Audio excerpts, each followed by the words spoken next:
everything else in this room is a mess, just keep watching me. Okay. Did I have another video planned for today? Yes. Am I feeling so horrific that I'm refusing to leave my bed even to put makeup on? Yes. Does that mean you're going to have to sit through this entire video staring at my millipede eyebrows? Also yes. Do I care about that? Not in the slightest. Okay, maybe a bit. They are really stupid eyebrows. Day I feel awful. That's not fair. Not the worst. It's not like the worst I've ever felt. It's a sliding scale from mildly ill to pneumonia. Today I just woke up not my best. I've got a sore throat. I feel disgustingly nauseous. I feel like an animal has died inside of me. Vegans everywhere. Yeah.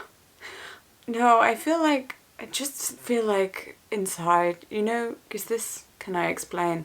Do you ever get that feeling sometimes where you just feel like one of your organs has decided to vacate? Like, just nah. That's how I feel.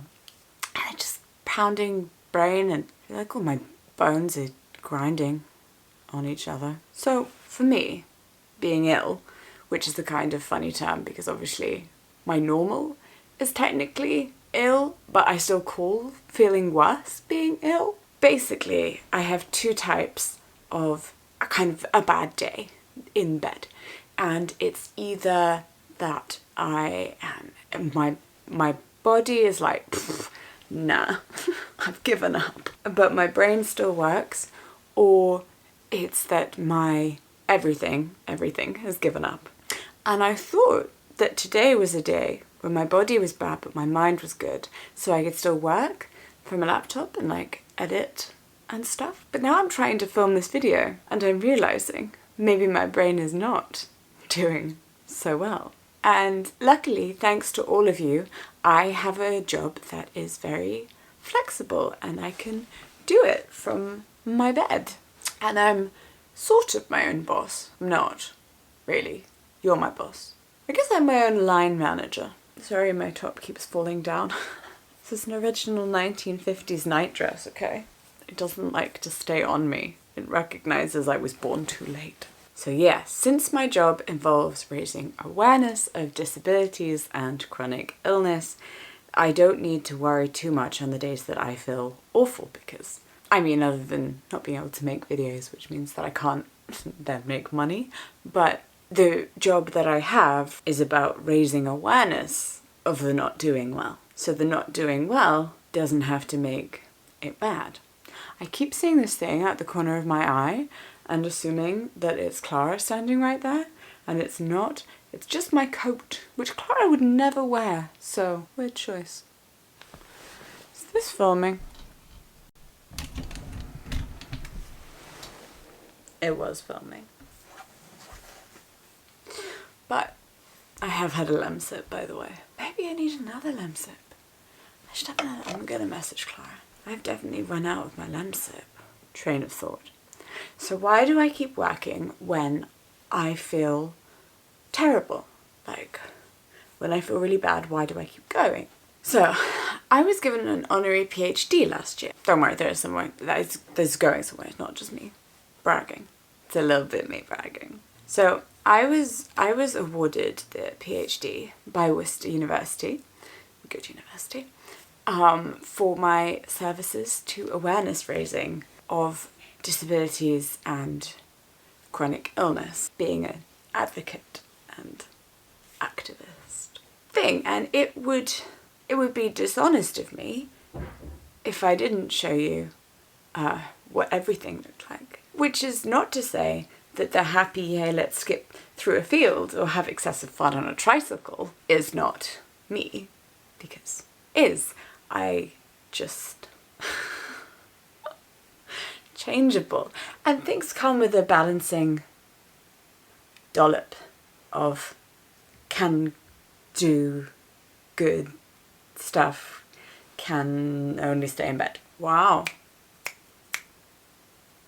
But sometimes I struggle to share negatives and to share the negative of me. I think both because for my own mental health, I tend to take negatives and then I put them to one side. not always consciously. I think my brain, I've just trained it to focus on positives and find positives in everything, and it's therefore much easier to do than if I'm looking for a negative in something. But it's also because I've been ill for a very long time, and I don't necessarily remember what a normal body feels like and how to explain how my body feels to someone who has a normal body, and how to conceptualize that for them in a way that is understandable for them. So I told Claude last night that my body was close to hitting the wall, which is when everything just shuts down and I flop. And I told her it was like when you're running and then everything seizes up and you taste that blood and you cannot run anymore. And hi, you can come bring me lamb supper, it's fine. Thank you. That's very well. That was very fast. Very efficient service here. You're welcome. So I told her it was like running and everything clenches and you feel like you can't go any further. And she said, you don't know what running feels like. And I was offended for all of about a second before I realised that, no. She's got a point. Fine. Oh God, my back is very painful today. I don't know what running feels like in someone else's body. I know what running feels like in my body. Do I? I know what running felt like in my body. When was the last time I ran somewhere? I don't necessarily know what it feels like to have a body that isn't in pain or isn't tired, and that therefore I think leaves me with gaps as to how best to explain things. I try and relate it to things that people often experience or can conceptualize. So often when I feel really bad, I feel like I am entirely made of scar tissue, like I am a scab that got picked off too soon. No, I'm not the scab. I'm the skin underneath the scab that got picked off too soon. Because most people will have had at some point a scab and probably picked it too soon.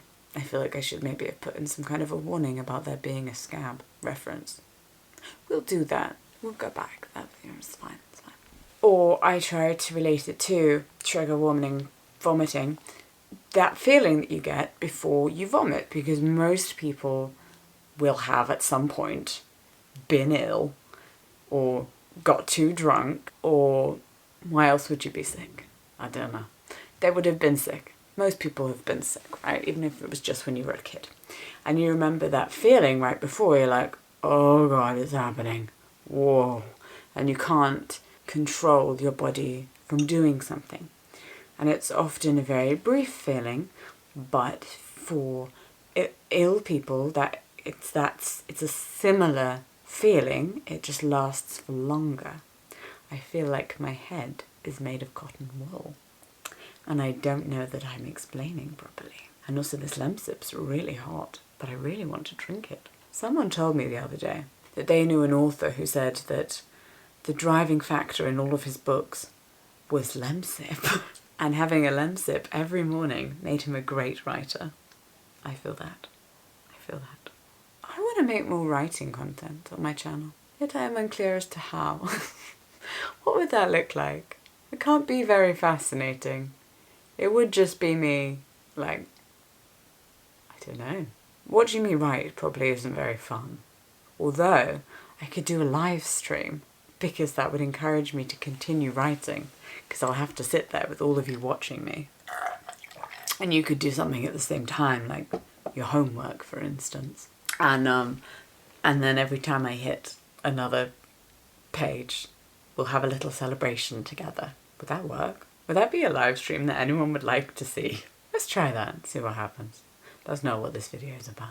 Another thing, I don't know how people can recognise what's wrong with their body. Often I really struggle to isolate the thing that's wrong.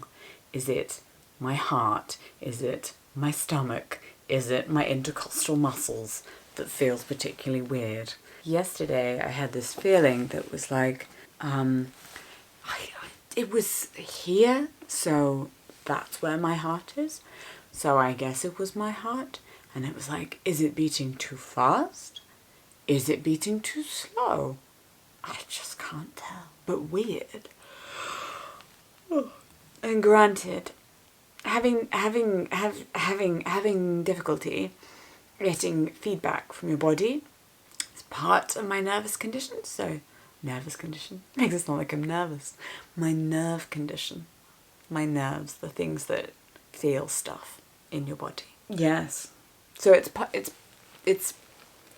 part of that, but also it just never been good at it. Difficult to explain what's wrong when you can't tell yourself, you can't figure it out yourself, but you also do not have the words. It's very difficult to explain what's wrong when you cannot tell within yourself, but you also don't have the correct words to convey it to others, because we're all so varied. We all have very different bodies, which is actually why I also like making videos like this, because if you are struggling too, or if you are feeling better now, but you were struggling before and you want to show someone what that feels like, you can send them this video. You can be like, hey, my brain is also taking a vacation today, like Jessica's brain. It's not true. I'm talking to you, so obviously I'm not as bad. But mainly I wanted to talk about when I get comments that say things like, oh, you don't have to. You don't have to film. You don't have to do things. You know, just take some time off and do whatever. And I'm not just saying comments on the internet. I'm saying comments in real life, whether that be family or friends, whatever. People who are like, it's fine, just don't do it. I can't just not. I acknowledge that it's a nice comment and I appreciate it, but also don't worry, because by working I'm also distracting myself from feeling ill or being in pain, like right now, because my pelvis is just grinding against itself. It's great. Ooh. I had a discussion with Claude the other day about what we're going to look like when we're 80. She was like, you'll be shriveled. Thanks. Like, yeah, I mean, your body now in 50 years' time. Fair enough. Fine. Already hurts. In days like this, I work because I can, because there are days when it will not be a choice, when I am just completely unable to do anything. And I need to balance those days out. But, you know, because it'd be nice to have a monthly income that was a bit steady and not just the peaks and troughs of AdSense, which does its own thing and makes no sense. Videos can have the same exact amount of views and one of them makes you £30 and the other makes you 300. And you're like, I don't know. The AdSense gods know. No one else knows. So that. But also, if I waited until I was feeling well, I would never get anything done, you know? I mean, I'm never going to feel well. Perfectly happy with the general level of illness at which I work. I know what to do to make myself not feel terrible. Do I always do that? No, because that would be very boring. And I want to live my life, thanks. It just helps to have a purpose, and it helps to see the day through, and I don't know, I'm sure many of you would relate, right? Whether you have a chronic illness or a disability or a mental illness, having a purpose, having something to do, even if it's something that's seemingly very silly, like posting daily on Instagram, which I really enjoy, it just helps. Which is not to say that your worth is measured by your productivity. It is not to say that at all. You shouldn't work until you're ill. I'm just advocating for us all being better at knowing our limits. You know? Knowing what is good for us more than other people know what's good for us. And if your friends and family say, oh, I don't think you should be working today, I don't think you should go to school today, but it's what you want to do and you feel like you're up to it and you feel like you want to expend your energy doing it. It's your bloody energy. Do what the hell you like. It's like if you want to go to school for half the day and then spend the next 3 days in bed, that's your choice. Rather than someone saying, oh, you go for an hour a day or don't go at all. Just, I think it's important to give people autonomy to be able to do what they like. Especially when they're ill, actually. I was going to say even when they're ill, but it's especially when you're ill. Because so much of your life feels like it's just taken away from you. There are so many things that you do not get the choice. You don't get a say in. I can't play a sport even if I wanted to. I would actually want to, but that's not the point. I can't. Sorry, I keep checking it's filming. Hi. Sorry, excuse me. Let me get my rubbish out of the way.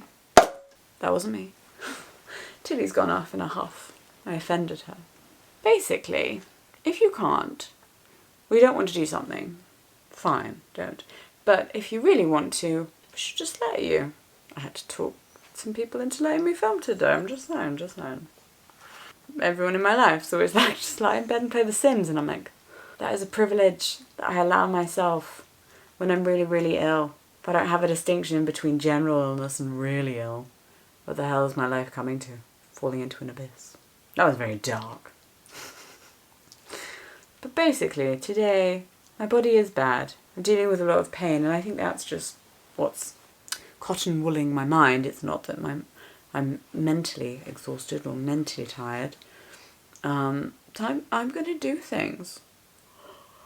Would I film on a day when my brain was really just shutting down? Well, would I? I mean, I'll try, but remember Vlogmas 2017? My laptop does. I would like to show, I think, myself even further down in the sliding scale of illness than I am now or than I am able to. And I filmed a video about my migraine, but it generally is quite hard to be able to film myself being ill because when you're very... There's a lot of brain power that goes into filming. It's not just like, oh, switch on the camera. It's like, do you have the right camera? Is it set up on something? If you put on the microphone, are you pointing it at stuff? Can you see yourself? Can you turn it on?